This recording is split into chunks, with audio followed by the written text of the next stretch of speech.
This is much more interesting than austerity. Keep going. You support Piketty's high taxation solution? Well, do I think it's a good idea? Yes. Do I think it will ever happen? On that anti-Gramscian note of pessimism, Mark Blyth. Well, I am Scottish. What do you want?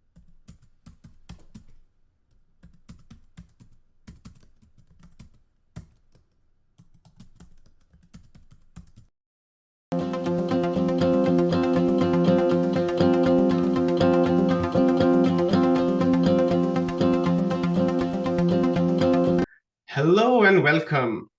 Today we have a very special guest with us, Professor Mark Blyth.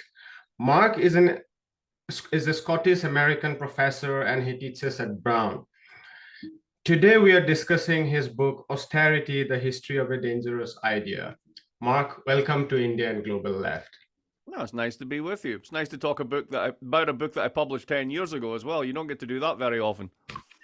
That's right. We are living in a long durée of austerity, and we'll have to keep discussing the book. It never ends. Right. So if we can start right there, like you wrote the book in 2013, there was a lot there, the global financial crisis to which we'll come to, the London riots, the Occupy Wall Street, all of which you alluded to in the book. So can you just give us a little bit of background about why you wrote the book, apart from the fact that your publisher offered you to write that book? Exactly. Yeah, and it wasn't for the material payoff. The personal reason I go into in the introduction, which is I'm a working class professor. Now, during the 50s and 60s and 70s, at that kind of like peak of both equality and social mobility across the Western countries, it wasn't that unusual to find people like me. Now it's vanishingly small, to the point that they call us first gen and treat us as some kind of weird species. And the reason for this is the things that made it possible for me to become a professor at Brown and do a PhD and all these things were basically the support of the welfare state.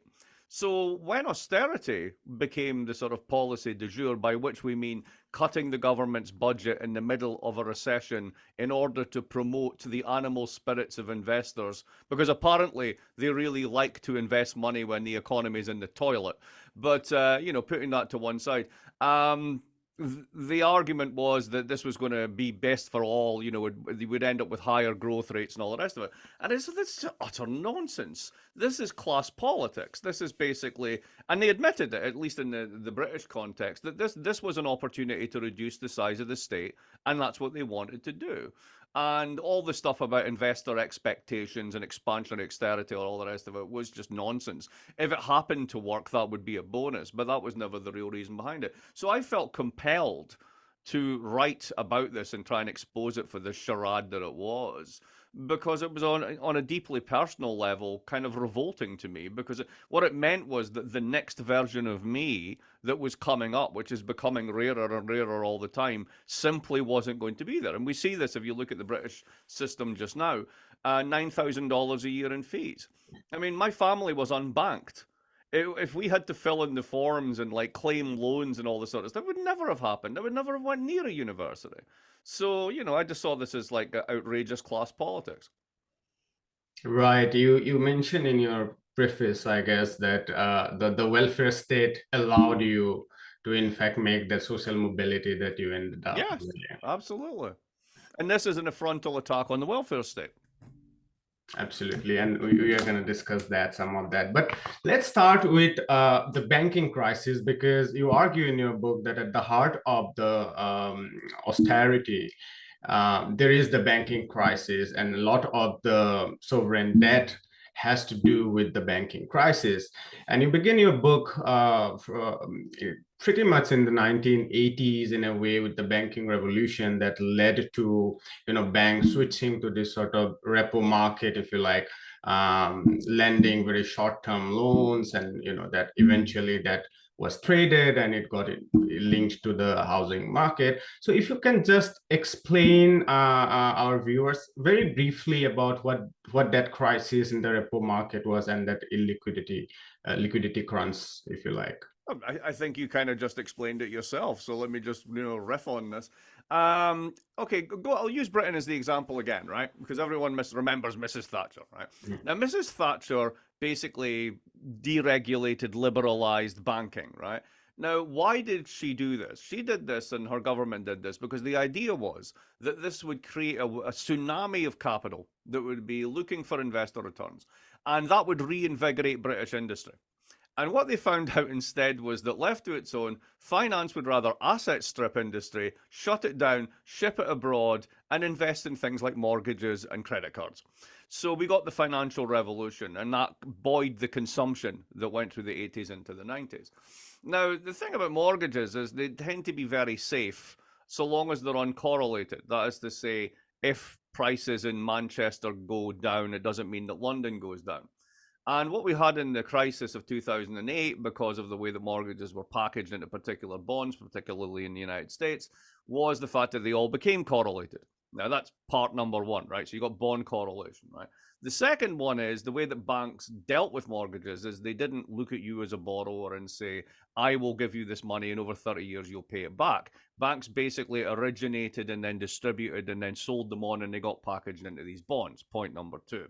And then point number three is best exemplified by Northern Rock, the bank that used to be a very, very large mortgage bank in the United Kingdom, sponsor of Newcastle United Football Club, etc., etc. And Northern Rock was, of course, famous for being the first bank that had a bank run on it in the United Kingdom since the 1920s. And why was that? Because they were essentially borrowing overnight in these so-called repo markets, sale and repurchase markets, where large corporates and other entities with excess supplies of cash would dump their cash, and then you would pledge collateral, usually in the form of sovereign or other types of bonds, AAA mortgage bonds, for example. And then you would get that money overnight and you would use that to basically create your lending that you're then lending at 30 years. So if you think about it, the business model was a bet on infinite perfect liquidity over a 30-year period that you're renewing overnight. So just add those three things together: correlated bonds, repo borrowing, right? And then basically the fact that the financial sector itself is, become one of the major growth engines of the economy. And it was just basically ripe for pushing over. And that's essentially what happened in 2008. Right. This brings us to the fourth point that you discussed. In a way, that's the whole critique of neoliberal economics, and that is tied to the third point that you discussed in your book, which is the banks regulating themselves based on a very flawed model. So if you can give us a little bit about how this neoliberal economic thinking and what that exactly means, is how that substituted sort of the Keynesian economic thinking that prevailed. I mean, it had to struggle a lot, but it prevailed roughly in the West from, let's say, after the First World War, but significantly after the Second World War. I love the fact that each of your questions could be a book.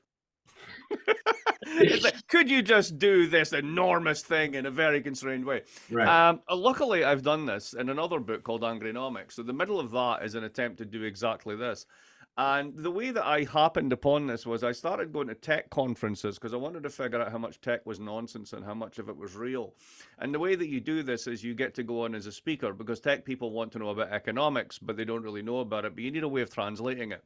So I happened upon this little metaphor, or if you will, toy, which is to say, imagine capitalist economies are a bit like computers. So they have certain hardware configurations in certain periods, right?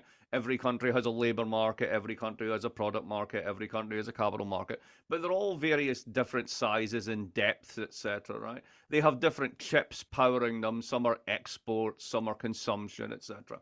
And in any given historical period, there's a set of ideas, which is the software that runs on that hardware. So if you think about from 45 to 75 80, coming out of the Great Depression and World War II, the lesson that capitalist elites and democratic elites learned was we need to do full employment as the major policy goal. Because if we go back to mass unemployment and no welfare state, they'll all go commie and fascist and burn the house down again. So let's not do that. So the software that enabled them to do this and the hardware configuration enabled them to do this was to relatively close off the economy, particularly to financial flows, tax domestic elites and domestic workers, redistribute that through welfare state type policies, of which I benefited, right? And essentially run that model. Now, the flaw in that model, the bug in the software, if you want to put it that way, is that if you run full employment in a relatively closed economy where capital can't exit easily for 30 years, you're going to end up bidding up wages, not just at the top end, right the way through the wage distribution. And the way that you pay for a welfare state is that you basically force employers, through the fact that wages are always growing, to invest so that they can have productivity enhancements that will pay for the wages while maintaining profits. What's lethal is if you basically can't do that anymore and you start to generate inflation, because inflation is essentially a tax on profits. So what happened in the 1970s, lots of things happened, but one very important thing was that the labour share of national income went to an all-time high and inflation started to eat profits. In response, you could say the neoliberal revolution happened, but another way to think about it is to say we kind of looked at the computer and went, nah, this is broken. We need to shut it down. We do a hardware modification. The hardware modification is to open up, liberalize, privatize, and globalize. That allows capital to escape and also create and crushes labor market power. And then on the other side, what do? You liberalize banking, you increase credit, etc., and you create independent central banks. Why? Because the new policy goal is price stability. You can't have capitalism without profit, and you can't have profit if you have inflation. So that's basically the modification. So you go, and you run that, and after 30 years, there's a problem with this model because the bug in the software here is the massive increase in inequality, which is papered over by a financial sector which has gone nova in terms of its ability to create credit. And then, of course, the obvious fragilities that come with that, which leads ultimately to a banking crisis. That's 2008. The response to this is massive liquidity injections by central banks, quantitative easing, etc., and austerity by politicians.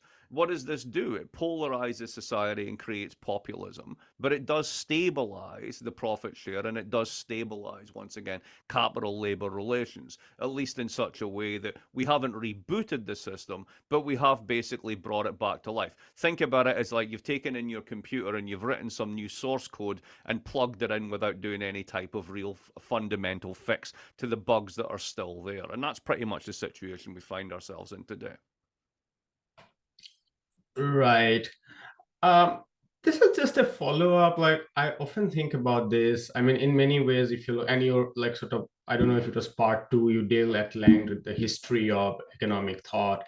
And one can see that the very neoliberal ideas were not like, one can say that there was a lot of reinvention about the intensity of it, but it didn't come about in 1970s and 19. It has always been there with the classical. Yeah.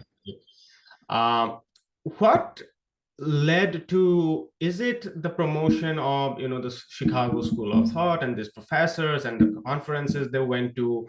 Is it their promotion through these bloated financial sectors money that normalized it a lot, or is it because of the defeat of the working class in the shop floor that led? So it's I mean, it's a hard question to answer in binary. Well, I mean, it's the right question, but I also think it's the wrong framing because what you're doing is you're trying to say, what's the best racehorse? Which one of these two factors wins?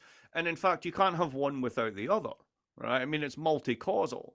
It's not until that you have the pressures of inflation and trade union militarism and very tight labor markets and inflation that enables those ideas, which, as you say correctly, had been around for a long time, to become picked up and weaponized by business elites and think tanks and millionaire money. These days it would be billionaire money, and to become, if you will, part of the normalization project for what is ultimately an undoing of that regime. So I think the two of them go together.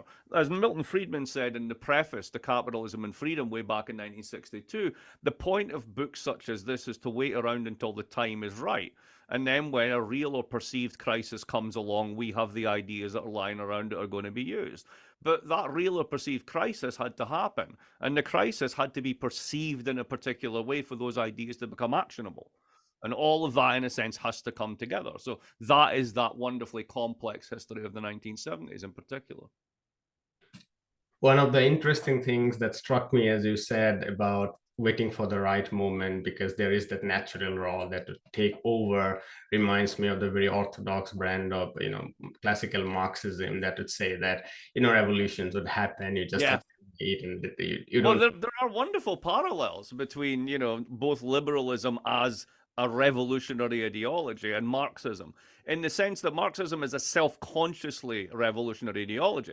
But what we forget is if you go back to the time of, David Hume, Adam Smith, etc., arguing against mercantilism, for example, liberalism wasn't a revolutionary ideology, right? One Right. could think about this in another way, right? One doesn't think of Islam as a revolutionary ideology. But when you consider the fact that when Islam came to India, the idea that you're a unique individual and you have a relationship to God and caste and hierarchy is all bullshit, that's an incredibly revolutionary set of ideas. So it is the context in the moment that allows a particular set of ideas to become powerful. This is what I've always been very skeptical of, this kind of instrumentalist reduction that you get from materialist scholars, which is, well, ideas are powerful because people are powerful and powerful people wield powerful ideas. Yeah, okay, but it doesn't explain, for example, why it is that, let's say, for example, abolitionism, right, or Islam, right, or communism become globally important ideologies. It's not because powerful people were bankrolling them, right?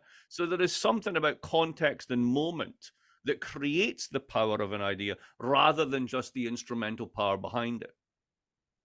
Absolutely, yeah. I mean, this reminds me of a lot of things. One of the things that struck me, I remember this Eric Hobsbawm, for instance, writing in Nation and Nationalism, his book. He says that a lot of us now tend to believe that anti-state political and economic thought was very specific to anarchism or Marxism. But if you look at the history, because state itself, in the 19th century was only extractive, and there was no welfare component of it. Classical liberalism, anarchism, Marxism, pretty much every one of them were anti-statist in many ways.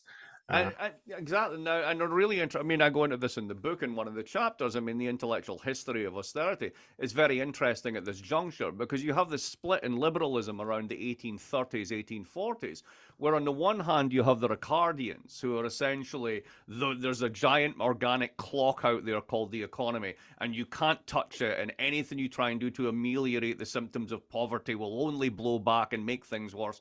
And then on the other side, you got John Stuart Mill going, if we keep doing this, everyone's going to eat us alive. There needs to be some kind of intervention and amelioration. And that's why liberalism has always had this very ambivalent, two-faced relationship with the state, which I describe as you don't want to pay for it, but you know you need it problem, right? Because either it's there to ameliorate and ameliorate suffering and protect property, which makes capitalism possible. But at the same time, once you do that, this is the Hayekian nightmare, you open up the door to ever greater intervention, which ultimately corrupts and destroys capitalism. And that's why they've always had this like weird sort of schizophrenia about the state. Absolutely. I also wanted to ask you this question because this is something I always talk with without sort of having an answer, which is how does one look at Adam Smith, for instance, if one reads um, Marxists like Edward Thompson, they were like Adam Smith, more or less, classical economic thinking, Mm-hmm. individualism, and so on. There is nothing much to read about him. And then you read Amartya Sen or even Noam Chomsky, and you find that it's a different classical liberalism, which was, the theories came out of a feudal pre-capitalist society, and you can't just read Wealth of Nation. You'd have to read Theory of Moral Sentiment, Mm-hmm. where this ruthless individualism was never at the core. So I was wondering, since somewhere as I was reading about you, I found that Adam Smith was one of those, besides Carl Polanyi and Keynes, was one who influenced you. So how do you look at Adam Smith? I have my own very peculiar relationship to Adam Smith, which I think Please, that you've please just tell me that. summarized. I mean, the thing about Smith's writings, if you take them seriously and you really engage with them, is they are a bit of a Rorschach test, right? So I'll give you an example of this. if you do any kind of Econ 101 class and eventually get to the subject of taxation, you might get Adam Smith popping up and Adam Smith's notion of the canons of taxation, right? And these are proportionality, and those who actually have the most should actually pay the most, etc. So it's all very progressive sounding, right? And then you actually read Smith and what he says on taxes and how he would like to do this. And ultimately, it becomes excise duties and taxes on luxuries. Why? Because rich people have all the money, and if you really go after them, they won't be rich anymore, and then the system will fall apart, and the poor people don't really have anything. So maybe we should do a consumption tax, and we should. And the two things are completely different from each other, right? Pick your Smith. You can find various versions of Smith that are in there. The bit that's the most interesting in many ways, to me at least, is two things. One is, if you will, the sort of the micro dynamics. That's the word I'm looking for. The micro foundations, if you will, of growth. The thing about Smith, Smith is the world's first growth, the Western world's first growth theorist, right? So basically, for him, he's the first guy who goes, hey, you know what? If we all get richer, then there's like more shit around, and then we've got more shit around, we might have less conflict, right? I mean, that's basically it. So that's the investment model, which is the sort of neoliberal foundation, right? But it's not the neoliberal foundation, because Okay. what happens is this is where the marginalists come in the 1870s and 1880s and fuck it all up, right? What Smith basically says is that why do we invest? We invest because of an innate drive for parsimony. It's a Presbyterian micro foundation. It's very weird. It could have only, talk about context and moments. It could have only happened in Scotland in that period, right? When you had Calvinism running riot around the place for around 150 years, right? So the idea is that we're all innately savers. We're all innately parsimonious. And while one or two of us may be the prodigals, think prodigal son from the Bible, right? Most of us are not. And then when you aggregate this up, this is why you're always going to have investment. Investment's going to be drawn from savings. And investment and saving will lead axiomatically to growth if you take the state out of the equation. And that's it. And it's like, well, you know, if you think about it for 5 minutes, we're actually all prodigals. Most of us are debtors, right? Credit cards would never work in Smith's world if he was right about it. So the micro foundations are just potty. But nonetheless, that's what the whole thing really rests upon. And people forget about that, right? The second thing I find fascinating about Smith is the theory of moral sentiments. And he alludes to, if you will, the spoiler version of this at the back end, book 5 of The Wealth of Nations, when he talks about why do we do all this, right? What's the point of it all, right? Why would you become a billionaire? Is it so you can build a rocket and go up and down space like Charlie in the Great Glass Elevator? And his argument is no, it's to be well regarded. It's so that people think good things about you, so that you've done things in the world that when you're gone, there's a permanence to what you've done. And it's a very sort of it's a social context then. Well, I mean, if you will, it's a kind of like Andrew Carnegie meets social communitarianism. You know, it's again, it's very odd, and it's very of that historical moment, right? What do you do with your wealth? You build libraries, right? I mean, that kind of stuff. So yeah, I mean, I find Smith an endlessly fascinating character, but his historical influence, I think, is mainly because people haven't read him. Absolutely. And that's why the Chicago school came up with the shorthand, you know, because they knew, like, yeah, they totally knew, right? You know, everybody goes out, it's the butcher and the baker, and it's all self-interest. It's like, well, yeah, it's one part of it. I mean, most of it rests on the foundational assumption that deep down inside we're all Presbyterians. I think someone should go tell everyone. Okay, so this is much more interesting than austerity. Keep going. Come on. Yeah, I mean, we would come back to political thinking and, you know, the very ideas about austerity. But I just wanted to wrap up the economic aspect by bringing in Europe before we sort of discuss open up welfare and austerity in general. So you discuss in your book, I think it was in your 3rd chapter, that Europe had, I mean, more or less by 2000s, when its banks started accepting those aggressive lending and got integrated with the US-based global banking market, it assumed all those bad characters of the bloated US banking sector. But on top of that, it had its own sort of disability. For one thing, the banking sector was much more bloated, but it also had the constraint that was imposed through the Eurozone because basically the states didn't have a lot of control to take over or control the monetary policy. If you can, again, I mean, book in Can you itself, summarize all that in less yeah, than 4 to minutes? just contextualize what happened after or during the global financial crisis with Yeah. Europe. Okay, so the way that I wrote the book, I basically did the first part is about the banking crisis and said there's an American crisis, and the American crisis is usefully thought of as too big to fail, right? That was the phrase. Right. And what did that mean? It basically meant that there were systemic risk because even though you had high capital buffers, like big wads of cash in these banks, the assumption behind bank safety was that if you made individual banks safe, you made the system safe. And it wasn't true because what happened was there are these shadow banks, non-deposit taking lenders, Lehman Brothers, etc., which are massively levered up. That is to say that their assets to equity is very, very high. What does that mean? Remember, when a bank talks about an asset, it's talking about a loan. What everybody else in the universe would call a liability, a bank calls an asset. So when you talk about assets to equity, what you really mean is liabilities to equity, right? So eventually they end up with huge assets which become liabilities and the whole thing goes bang. Europe's a slightly different story. Why? Some of it you've alluded to.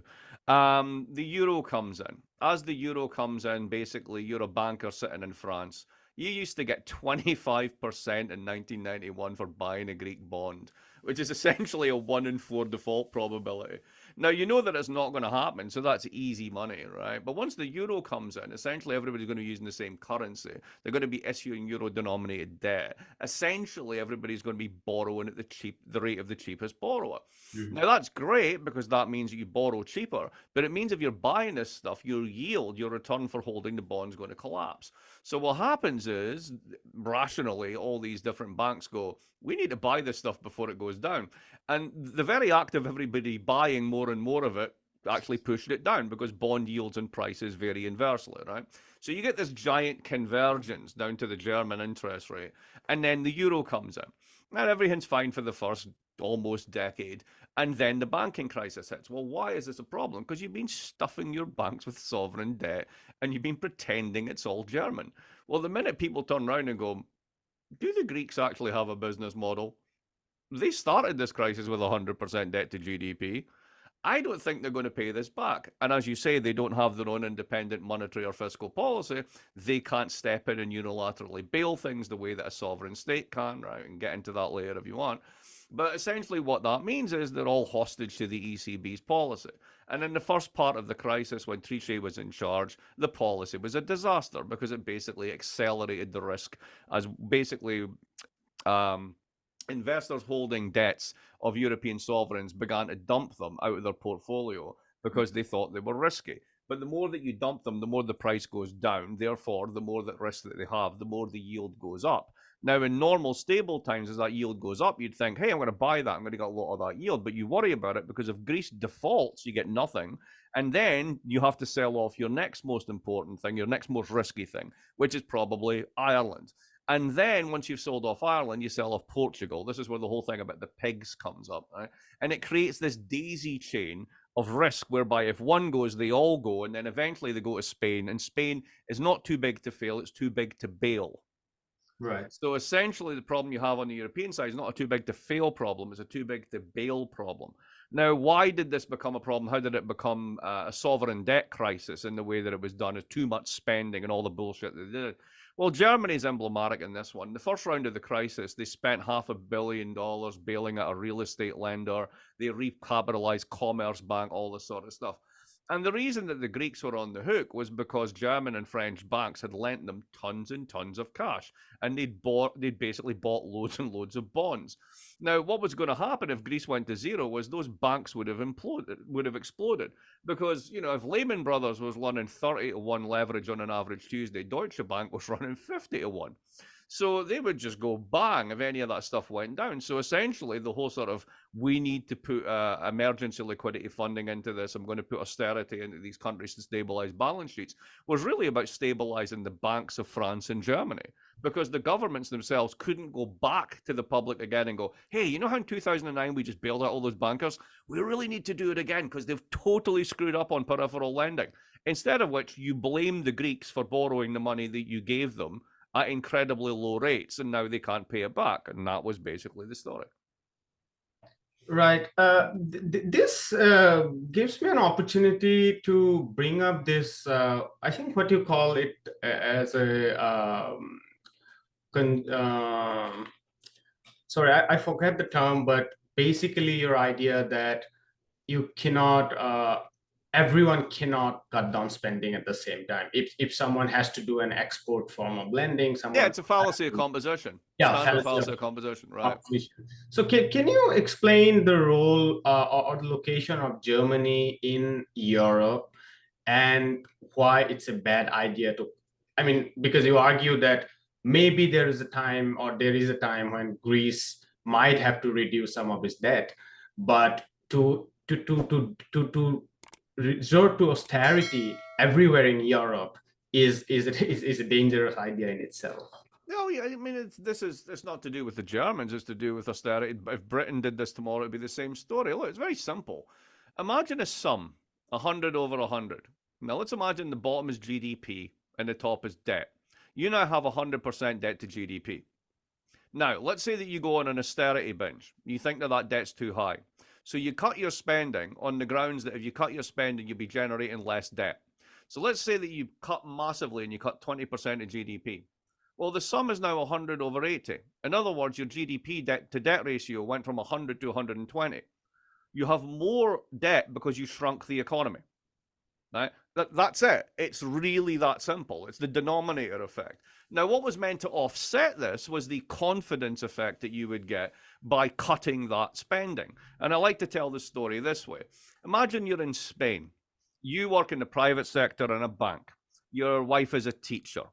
Everything's going great. There's a big crisis. They put you on part time because the banks are in trouble, but you don't have to worry about your family budget because she's a teacher. She works for the state. She's not going to get fired until she gets fired in the austerity binge. Now, given the fact that you're on part time at a bank, your family income has collapsed. What you do, according to these models, is calculate your lifetime tax liability. Realize how much better off you would be because of these cuts in the welfare state going forward. And you run out to IKEA and buy a couch, buoyed by the fact that you're going to have a lesser lifetime liability of tax with the welfare state is going to be smaller. And that very action cures the recession and rebuilds GDP. It's nonsense. But that was basically the story that we're telling. Right. Let's come back to the welfare state and austerity and take them together. So if one reads your part one might be tempted to feel that it's a regulatory crisis. I mean, even though you lay out GDP numbers, inequality every year and there, I mean, there is a reasonable reading to think of where we are on austerity as a sort of regulatory crisis, Well, what do you mean by regulatory crisis? I'm where unclear it's on that. just regulating the financial banks which have gone out of control. Okay, right, got you. But it's also a class war, as you said. So, like, what basically devalued or what crashed the value of the securitized mortgage in itself, because there is a limit to how much you can spend in housing, particularly when there is huge inequality, right? So people are not buying anymore, and that leads to a sort of housing bubble. So at the heart of it is related, I mean, at the heart of it is a problem of inequality itself. So we had Clara Mattei in our show, and we had a discussion around her book, and she argues that austerity is something which is the very foundation of capitalism, because it is both cause and effect of inequality itself. So my question to you is do I buy Clara's reading? No, I mean, you can answer that anyway, but I mean, my question would be basically, would it be fair to think about austerity as something very fundamental to capitalism, or is austerity something very peculiar to neoliberalism or dismantling of the Keynesian sort of welfare capitalism? So this is a really interesting and really deep question, right? And I think that Clara's rendition of this is absolutely correct for the period in which she argues, which is the 1920s, right? So there's absolutely no doubt that basically modernizing liberal elites around the governments of Britain and Italy post World War One and prior to that saw disciplining the workers through basically cuts to expenditure as a very useful thing to do. And it does fly in the face of a welfare state. And the post war settlement was basically a political order that was an anti Austerian order, right? To the extent that it was practiced in Britain to basically get over the balance of payments constraint problem they had with having the City of London, etc., etc. But in general, we just didn't do that stuff. It is basically antithetical to that. So is there, if you will, an elective affinity, to use that Barbarian term, between austerity and dismantling the welfare state? Yes, of course there is. And some people, like George Osborne, the former Chancellor of the UK, are quite explicit about that. They, if you remember when they were coming into power in 2010, prior to the financial crisis, the Conservatives had reinvented themselves. It was hugging a hoodie. It was about social progressivism. We're not going to cut anything. We're just going to spend it differently. The minute the crisis comes in, boom, Preston, up in the north, 1/3 of your budget, done, right? So entirely class politics in that way, dismantling the state, going back to that very Thatcherite, individualistic, rhetoric about welfare and dependency. You remember the television shows that they had in the period, the media just scraped this up. The strivers and the skivers, Benefit Street, demonizing poverty, the whole thing. It was entirely a political project. So I would think that what Clara has pointed to is that in that particular moment, if you will, in the evolution of capitalism, when you're dealing with, if you will, the aftermath of a war, the emergence of a global economy, the collapse of the 20s and the 30s, it's entirely convincing to me that economists and other the liberal intellectuals, call them what you will, joined with the state in a project to discipline the working class because otherwise they were going to go communist. That makes total sense, right? Was that what happened in 2008? I think in some places it was, but I think in other places they either A, had no alternative, which is what happens when you don't control your own currency and you're not sovereign, right? For example, Denmark. It's not as if Denmark went on class war, but they did a little bit of austerity, right? And then there's other places that, embraced it for quite different reasons. I mean, if you think about the East Europeans, right? That's partly to do with the hangover of statism coming out of the legacy of communism, partly to do with Catholicism in places like Poland, right? So there's lots of different reasons why the austerity button gets pressed. And I think that what Clara has done is point out that in the 20s, this was a really important thing. That disappeared, I think, for a long time, but has come back in the sort of the modern Austerian guise. Is it the essence of it? I think there's lots of different ways that this button gets pressed. It's not just class warfare. But let's not kid ourselves on that it's not class warfare, at least some of the time. Right. I mean, one of the problems that occupy me is that if we look at the history of capitalism, the long history, and if we sort of, for the West, one can argue, like Katie has argued it, that the period between basically post First World War and the 1970s is that consensus where, we can say that the austerity consensus was broken. But the long history of capitalism, if one excludes the state out of it, the welfare state, basically, I'm looking at, and if you look at labor capital relationship from within the shop floor, it looks pretty much as an austerity program. So what I think the word is losing its meaning because it's losing its context, right? Austerity refers to, at least in my book, as deliberate attempts to cut expenditure by the state. That is not a shop floor relationship. Right. It's just something entirely different. And, one of the points I make in the book is you can't really have austerity until you have a state that's big enough to cut. In 1939, on the eve of World War II, British GDP was less than a state. The proportion of gross domestic product that went through the state was less than, I think, 15%. Right? So it's not until you're taxing and spending 30, 40% that you can actually have something to cut. So, I mean, this is why I think, again, Clara's rendition of the UK and Italy is interesting. They weren't cutting a welfare state, they were shaping spending in such a way so that it was a disciplinary tool for capitalist elites. Right. That's actually very different from what George Osborne was doing, even if you allow the politics to essentially be similar. Right, yes. Yeah, I think it is fair to also take a note that even the New Deal years, like, was not basically a Keynesian years in the conventional sense, that the fiscal deficit remained pretty much under control during the 1930s, even though, a lot of these programs had been shaped in. So we have about, I think, 14 more minutes. Not that you're counting, 14, that's very exact. Yes. So I wanted to ask you, this is slightly moving away, perhaps or perhaps not, about your position on the SNP and this whole Scottish independence, because there is one of the things, and I haven't read your writing on that, I must confess.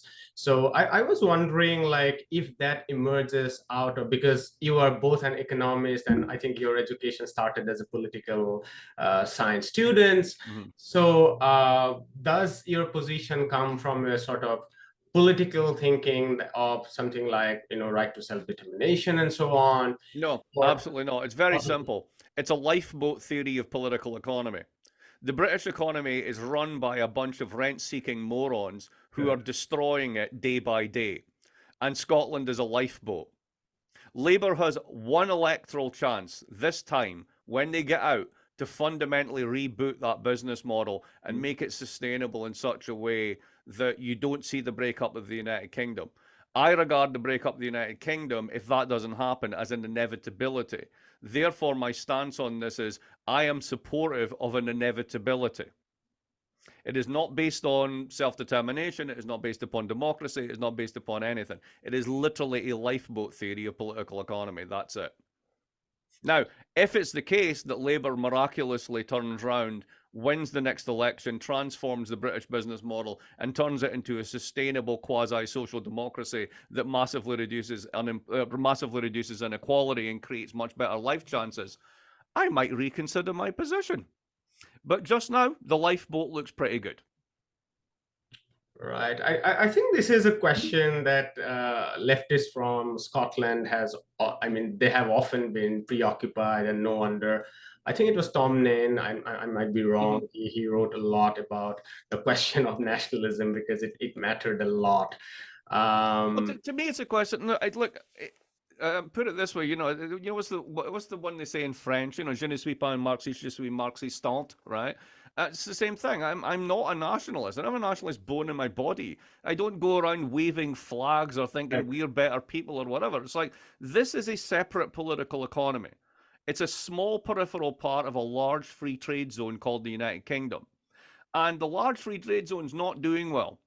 There will be costs associated with getting away from that, but over the long term, there could be possible benefits. I'm willing to entertain those thoughts without having any particular position on nationalism. Absolutely right. Yeah. I mean, I just mentioned the word because that comes in again and again, and there was a like long history of that. I mean, Oh no, there is. There is for many. Look, for the vast majority of people who are interested in the question of Scottish independence, it's about nationalism, right. right? And for me, I just got backed into it basically by just going, oh my, by just basically looking at the state of the British economy. So what if, like, this is a big counterfactual, but what if, like, uh as I see at this moment, Corbyn is doing his own thing, but I don't see him sort of re-establishing any grip over the Labour Party. The Labour Party is pretty much under the mainstream Blairites, like it or not.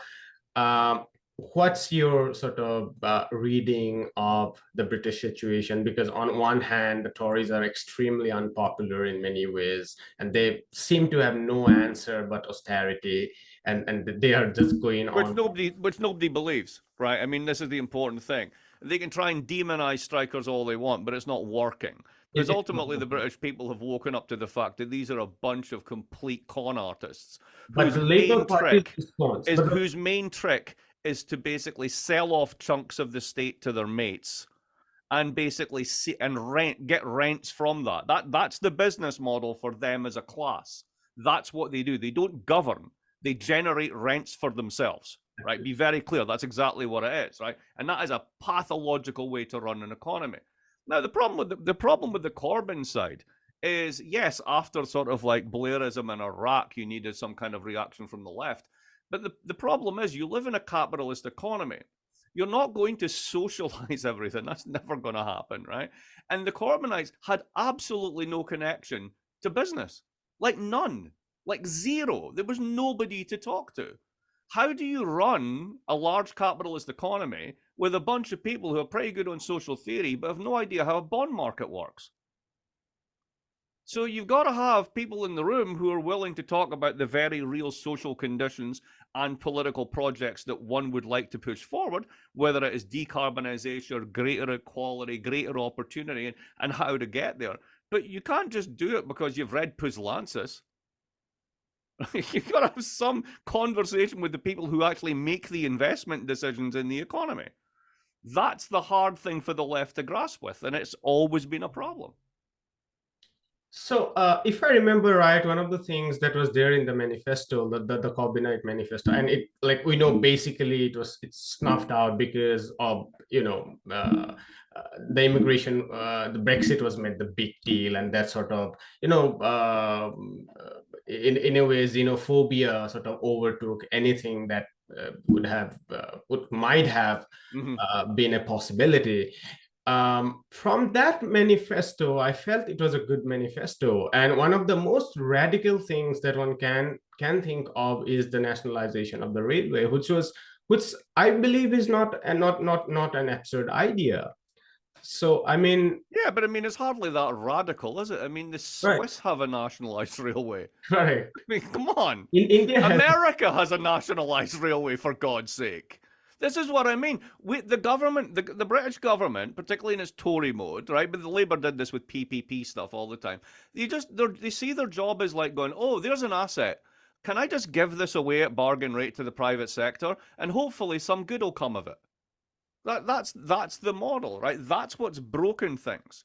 We have a market society that's no longer a market society. Let me put my Smithian hat on for a minute, right? At the end of the day, if you have competitive markets, it may be capitalist, but it's also quote unquote welfare improving because you can't generate rents that go off to a tiny little elite. That's all we have in Britain just now.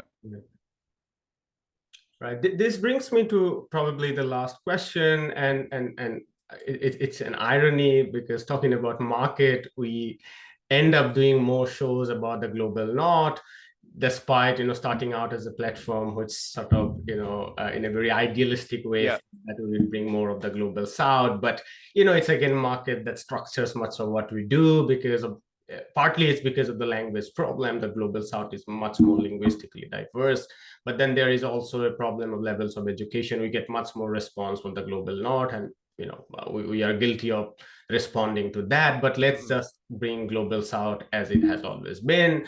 And talking about austerity, one of the things that is a big deal if we talk about the emerging economies is stagflation. I mean, you mentioned that, but you don't deal with that very deep in your book. So one of the problems that we face everywhere is the stagflation problem. So some of these models of expand spending and so on becomes much more tricky in that case, because you both have high unemployment and you also have high inflation at the same time. Right. So, as someone who has looked at austerity so extensively, what's your take? I mean, does it boggle you, or do you have an answer for that? I look at it this way, that in the context of the global south, I mean, you got two things going on. One, you have a massive informal sector. In fact, in many countries, most people work in the informal sector. So if you don't actually have, and also what you have, you think about places like Pakistan, where you have a tiny elite that has most of the wealth and none of them pay taxes, right? Oh, everywhere. Then I it's mean, the global south is much more unequal than at least right, Europe. exactly. Now, when you've got that, you have states that have inherently limited reach and inherently limited capacity. So when you're there, regardless of your politics being left or right, and of course the right likes austerity, where the left reluctantly does so. Let's think about any Latin American economy. What is it they do? They do commodity production. The problem with commodity production is you develop commodity cycles. And what does that mean? It means that you start making soybeans. China goes on a tear. China buys all your soybeans. So you invest in more soybeans. You burn down more of the Amazon. You do more and more soybeans. Other people start going, hey, let's do soybeans. And eventually what happens is the demand and supply become seriously unhinged and they collapse. And as the price collapses, right? That's the 2000s Latin America, like the Brazilian miracle. Totally. Right. So once that happens, your exchange rate goes down. All your debt's denominated usually in dollars because of foreign borrowing. It takes more and more of your devalued currency to pay back your debt. So you have to focus on stabilizing the external debt. So what does that mean? It means cutting internal spending. It's kind of written into the institutionals. It's kind of written into the model. So it's not to applaud it or say it's good or bad. The thing is, when you have that type of if you will, growth model, it's kind of an inevitability that once the super cycle busts and the exchange rate collapses, you're in for a period of austerity because your state doesn't have the wherewithal or reach or capacity to do anything else. Right. Just to wrap this up, one quick question, and you have alluded to Piketty's in one of your talks that I watched. You said fundamentally it's a Pikettyan problem of wealth distribution. Do you support Piketty's high taxation solution? Well, do I think it's a good idea? Yes. Do I think it will ever happen? No. So you mean the wealth tax? Yeah. I mean, an 80% wealth tax. I mean, forget it. It's never going to look. We can't get the OECD with the Yanks on board to harmonize at 15% on corporates, right? So yeah, I mean, it's one of those things. Is economists tend to do this. Like, think about a carbon tax, right? Carbon tax is a really great idea because a carbon tax will punish those who use carbon and will create positive incentives for them not to do it. Except that nobody imposes taxes and expects to win elections. If you were to impose it at any level that would actually do that, you would destroy the businesses that are carbon dependent. So you would lose the election, right? Just once it's a great idea, put it on planet Earth, it doesn't work. On that anti-Gramscian note of pessimism, Blyth. Well, I am Scottish. What do you want for nothing? Thank you so much. It was such a pleasure to have you on our show.